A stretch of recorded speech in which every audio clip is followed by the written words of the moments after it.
Sir, ಇವತ್ತು ರಾಜೀವ್ ಗಾಂಧಿ ವಸತಿ ಯೋಜನೆಗೆ ಇಷ್ಟು ಜನ ನಾವೆಲ್ಲರೂ ಕೂಡ ಕಡು ಬಡವರು, ಆಟೋ ಓಡಿಸ್ಕೊಂಡಿರೋರು, ಗಾರ್ಮೆಂಟ್ಸಾಗಿ ಕೆಲಸ ಮಾಡ್ತಕ್ಕಂಥವ್ರು. ಇವತ್ತು ಇಲ್ಲಿ ನಮ್ಮಲ್ಲಿ ರಾಜೀವ್ ಗಾಂಧಿ ವಸತಿ ಯೋಜನೆಯಿಂದ ಏನೋ ಲೋನಿನ ಮೇಳ ಅಂತ ಮಾಡಿಕೊಂಡಿದ್ದಾರೆ ಅಧಿಕಾರಿಗಳು. ನಮಗೆ ಗೊತ್ತಿಲ್ಲ, ಎಲ್ಲ ಮಾಹಿತಿ ತಗೊಂಡು ಇಲ್ಲಿ ಬಂದಿದ್ದು. ಇಲ್ಲಿ ಬಂದಾಗ ಗೊತ್ತಾಯಿತು ವಸತಿ ಇನ್ನೂ ಕಂಪ್ಲೀಟ್ ಆಗಿಲ್ಲ. ಇಲ್ಲಿ ಈ ಸುಮಾರು 5 ವರ್ಷದಿಂದ ನಾವು ದುಡ್ಡು ಕೊಟ್ಟು 1 ಲಕ್ಷ ಕಟ್ಟಿದ್ದೀವಿ, 50,000 ಕಟ್ಟಿರೋರಿದ್ದಾರೆ. ಅಷ್ಟು ದಿವಸದಿಂದ ಇನ್ನೂ ಏನೂ ಆಗಿಲ್ಲ. ನಾವು 15-20 ಸಾವಿರ ಕೆಲಸ ಮಾಡ್ಕೊಂಡು ಸಂಬಳ ತಗೊಂಡು ನಾವು ಮನೆ ಬಾಡಿಗೆ ಕಟ್ಕೊಂಡು ಅದ್ರ ಜೊತೆಲಿ ಮಕ್ಕಳದ್ದು ಎಜುಕೇಷನ್ ಮಾಡಿಕೊಂಡು ನಾವು ಜೀವನ ಮಾಡ್ತಾಯಿದ್ದೀವಿ ಸರ್. ಈಗ ನಮಗೇನೋ ಖುಷಿ ಆಯಿತು, ಏನೋ ನಮಗೆ ಅಲರ್ಟ್ ಆಗಿದೆಯಲ್ಲ, ಕೊಡ್ತಾರಲ್ಲ ಅಂತಕ್ಕಂಥ ಬಂದು ಇಲ್ಲಿ ನೋಡಿದರೆ ಇಲ್ಲಿ ಲೋನ್ ಮೇಳ ಅಂತ ಮಾಡ್ಕೊಂಡ್ರೆ ಲೋನ್ ಮಾಡಬೇಕಂತೆ ನಮಗೆ ಕೀ ಕೊಡ್ತೆ ಇಲ್ಲಿ ಈಗಲೇ. ಯಾಕೆಂತಂದರೆ ನಾವು ಅಲ್ಲೂ ಬಾಡಿಗೆ ಕಟ್ಟಬೇಕು, ಇಲ್ಲೂ ಬಾಡಿಗೆ ಕಟ್ಟಬೇಕು. ಆಮೇಲೆ ಮಕ್ಕಳು ಎಜುಕೇಷನ್ ಮಾಡೋದೇನು 15-20 ಸಾವಿರ ರೂಪಾಯಿಲಿ ನಾವು ಹೆಂಗೆ ಜೀವನ ಮಾಡೋದು? ಅದಕ್ಕೆ ನಾವು ಹೇಳ್ತಾ ಇರೋದೇನು ಅಂದರೆ ನಮ್ಮೆಲ್ಲ ಒಂದು ಒಗ್ಗಟ್ಟೇನು ಅಂತಂದರೆ ಎಲ್ಲರ ಒಂದು ಕೋರಿಕೆ, ನಮಗೆ ಅಲ್ಲಿ ಬಾಡಿಗೆ ಕಟ್ಟೋದು ತಪ್ಪುತ್ತೆ, ಇಲ್ಲಿ ಮನೆ ಕೀ ಕೊಟ್ಟರೆ ನಾವು ಅವತ್ತಿಂದಲೇ ನಾವು ಲೋನಿಗೆ ಅಪ್ಲೈ ಮಾಡ್ತೀವಿ, ಅಲ್ಲಿ ಕಟ್ಟೋದು ಇಲ್ಲಿ ಕಟ್ತೀವಿ, ನಾವು ಲೋನ್ ಮಾಡ್ತೀವಿ ಅಂತ ನಾವು ಅಧಿಕಾರಿಗಳ ಗಮನಕ್ಕೆ ತಂದಿದ್ದೀವಿ. ಅದಕ್ಕೆ ನಾವು ನಿಮಗೆ ಒತ್ತಾಯ ಮಾಡ್ತಾ ಇಲ್ಲ ಅಂತ ಹೇಳ್ತಾ ಇದ್ದಾರೆ. ಒತ್ತಾಯ ಮಾಡೋದಲ್ಲ ಅಂದರೆ ನಮಗೀಗ ಬೇಕಾಗಿರೋದು ಮನೆ.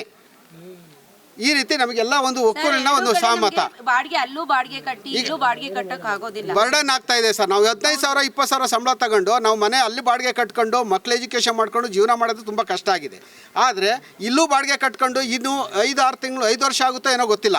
ಈ ವ್ಯವಸ್ಥೆ ನೋಡ್ಕೊಳ್ಳಿ, ಇಲ್ಲಿ ಇನ್ನೂ ಕಂಪ್ಲೀಟ್ ಆಗಿಲ್ಲ ಅಂತಂದ್ರಾಗೆ ನಾವು ಅಲ್ಲಿ ಇಲ್ಲಿ ಕಟ್ಕೊಂಡು ಜೀವನ ಮಾಡೋದು ಎಷ್ಟು ಸರಿ ಅನಿಸುತ್ತೆ?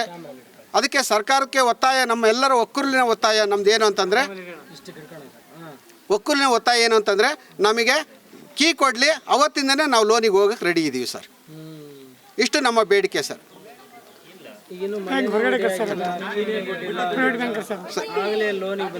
ಹೌದು ಸರ್. ಈಗ ನಾವು 1 ಲಕ್ಷ 5 ವರ್ಷದಿಂದ 1,50,000 ಕಟ್ಟಿರೋ ಅದ್ರ ಇಂಟ್ರೆಸ್ಟ್ ಎಲ್ಲ ಸೇರಿದ್ರೆ ಎಷ್ಟಾಗಿರುತ್ತೆ ಸರ್?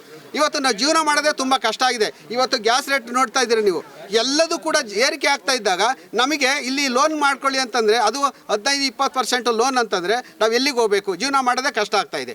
ಅಂಥ ಪರಿಸ್ಥಿತಿ ಎಲ್ಲ ನಮ್ಮ ಬೀದಿ ರೋಡಲ್ಲಿ ಕೆಲಸ ಮಾಡ್ತಕ್ಕಂಥವ್ರು, ಅಂಗಡಿ ಇಟ್ಟಿರ್ತಕ್ಕಂಥವ್ರು, ಗಾರ್ಮೆಂಟ್ಸಲ್ಲಿ ಹೋಗ್ತಕ್ಕಂಥವ್ರು, ಎಲ್ಲರೂ ಆಟೋ ಓಡಿಸ್ತಕ್ಕಂಥವ್ರು ಎಲ್ಲರೂ ಇದ್ದಾರೆ. ಇಲ್ಲಿ ಯಾರೂ ಕೂಡ ಶ್ರೀಮಂತರಲ್ಲ. ಹಾಗಾಗಿ ನಮಗೆ ಭಾಳ ಅನ್ಯಾಯ ಆಗ್ತಾ ಇದೆ. ನಮಗೆ ಇದು ನ್ಯಾಯ ತೋರಿಸ್ಕೊಡ್ಬೇಕು, ಕಡು ಬಡವರಿಗೆ ಒಂದು ಸಹಕಾರ ಮಾಡೋಕ್ಕೆ. ಯಾಕಂದರೆ ಸರ್ಕಾರ ನಮ್ಮ ಜನಪರವಾಗಿ ಕೆಲಸ ಮಾಡ್ತಾ ಇದೆ ಅಂತೇಳಿ ಮೆಚ್ಚುಗೆ ಇದೆ. ಅದನ್ನು ಇದು ಕೂಡ ನಮಗೆ ಒಂದು ಅನುಕೂಲ ಮಾಡಿಕೊಡ್ಬೇಕು ಅಂತೇಳಿ ಕೇಳ್ಕೊತಾ ಇದ್ದೀವಿ.